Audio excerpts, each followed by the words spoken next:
Bila isu melihat Allah Subhanahu Wa Taala ini,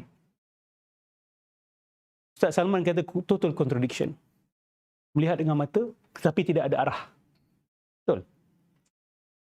I mean, saya rasa ramai pun terkejut. Like, macam mana dia boleh fikir benda tu sebagai total contradiction? Sedangkan, bila kita baca statement Syekh Badruddin Al-Aini kan, dan sebelum Syekh Badruddin Al-Aini cakap benda ni pun, saya rasa ramai orang dah boleh terfikir sendiri dah. Siapa kita untuk menghadkan penglihatan dengan mata, mesti berarah, mesti berjisim, mesti ada pantulan cahaya. Bukankah Rasulullah SAW mengatakan, aku boleh melihat daripada depan seperti mana aku melihat daripada belakang? Maksudnya Nabi melihat belakang dia, ada arah tak? Ada kata, itu bukti ada arah. Nampak tak? Masalah dia masalah tak cerdik.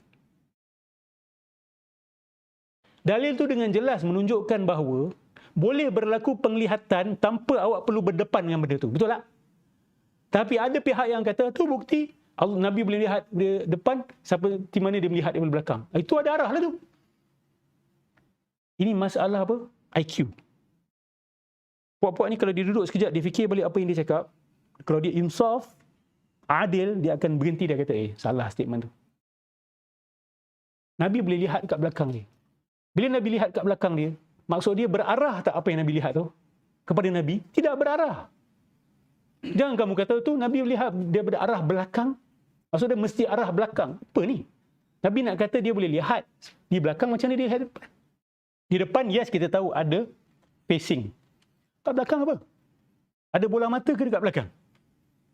Apa maksudnya itu? Kalau Rasulullah SAW ada kemampuan itu di muka bumi ini, apa yang membuatkan kita mengatakan bahawa mustahil Allah bagi kemampuan itu kepada manusia dan orang Muslim, orang-orang soleh di akhirat untuk melihat Allah dengan cara itu? What makes us think it's impossible? Dan berlaku dengan mata. Okey.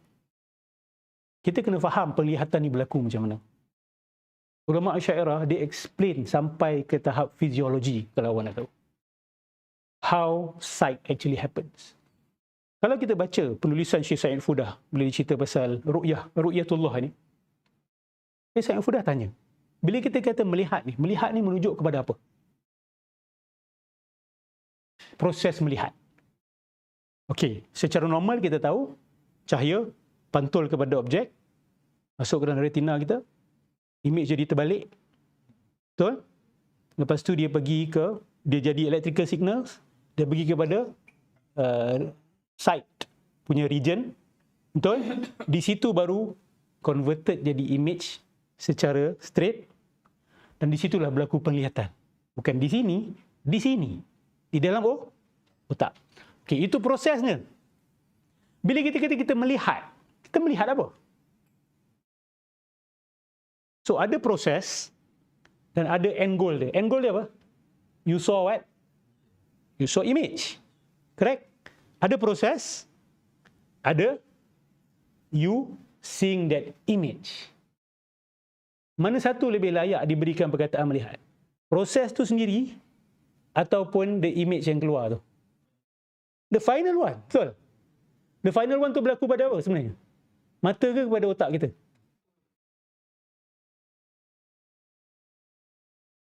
Otak perlu arah tak untuk nampak benda tu? Otak kita gelap, babe. Otak kita tak ada cahaya. Tapi kita nampak image. Dengan cara macam mana? Wallahu alam, saya tidak tahu. Pantulan tu semua hanya proses pertama. But when you speak about sight in itself, sight is actually the vision, the image itself. So boleh tak berlaku penglihatan tanpa proses yang pertama? Boleh. Dan still tak boleh panggil penglihatan? Dari segi bahasa? Boleh. Seperti mana Nabi nampak kat belakang, kita kata tu penglihatan tak? Dengan mata ataupun tidak, kita tak tahu proses dia berlaku macam mana. Tidak mustahil untuk Allah ciptakan penglihatan tu pada mata tanpa memerlukan stimuli daripada luar. Objek yang dilihat itu sendiri. Nabi SAW melihat Baitul Maqdis. Kan bila dia balik daripada Isra Mi'raj. Musyrikun Quraisy tak percaya. Kau pergi Baitul Maqdis yang semalam saja. Kalau betul, describe Masjidil Aqsa. Apa berlaku? Nabi nampak Masjid Al-Aqsa. Nampak dengan apa tu? Susah kita nak jawab. Nampak lah. Kan? Sama ada dengan mata ke, Allah ciptakan sesuatu pada mata dia, lepas tu masuk ke otak, ataupun terus kepada otak. Allahu a'lam. So, bila nak kata benda ni total contradiction, you kena jelaskan dekat mana contradiction dia. Dan you kena define apa yang dimaksudkan dengan melihat dengan mata. You see? Sayyidina Umar, ketika dia berkhutbah, ya Sariyah al-Jabal, Sariyah al-Jabal, kan? Tiba-tiba tu dia bercakap dengan panglima perang dia. Sembunyi belakang gunung tu, sembunyi belakang gunung tu. Sebab dia nampak tentera Islam dekat Parsi pada waktu tu. Dia nampak dengan apa? It's not an issue anymore. Dia nampak lah. Ada arah ke? Tak ada arah.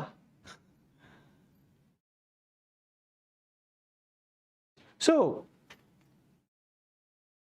ulama syairah bila berpegang pada pendirian ni, kita bukan tak sukalah apa Allah dengan Nabi cakap ni. Kita cuba cari teori lain boleh tak? Bukan.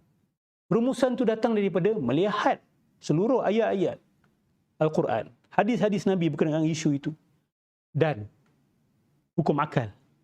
Kita gabungkan, kita harmonikan, dan ini rumusan yang keluar. Itu caranya. Tu yang Nabi kata, kamu akan melihat Allah seperti mana kamu melihat bulan purnama. Okey, Nabi kata seperti kan. Sebab tu kena belajar balaghah. Kesepertian itu pada aspek apa? Wajhu syibih dia apa? Kita tanya dulu. Umar macam singa. Okey, kemacaman dia tu dekat mana? Pada tubuhnya ke? Sikap. Okey, sikap dia pada apa? Sikap apa? Gelojoh makan ke? Bukan. Itu dia tanya dulu. Wajhu syibih dia apa? Pada kegarangan dia. Keberanian dia. Itu wajhu syibih dia. Bila Nabi kata kamu akan melihat Allah seperti mana kamu lihat bulan purnama ini, wajhu syibih dia apa? Kesepertian dia tu pada aspek apa? Kejelasannya itu. La tudamun. Kamu tak payah nak berasak-asak. That means everyone will have their own personal experience. Dia tak perlu nak, mana. Tak perlu. You don't have to do that. Dari segi kejelasan. Tapi sebahagian pihak kata,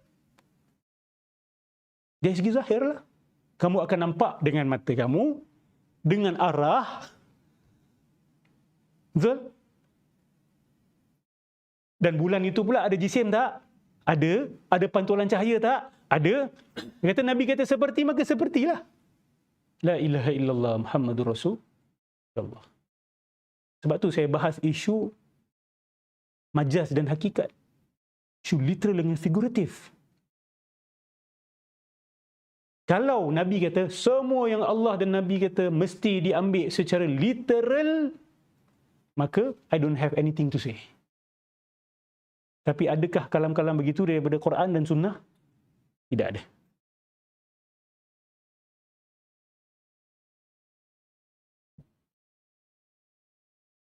So,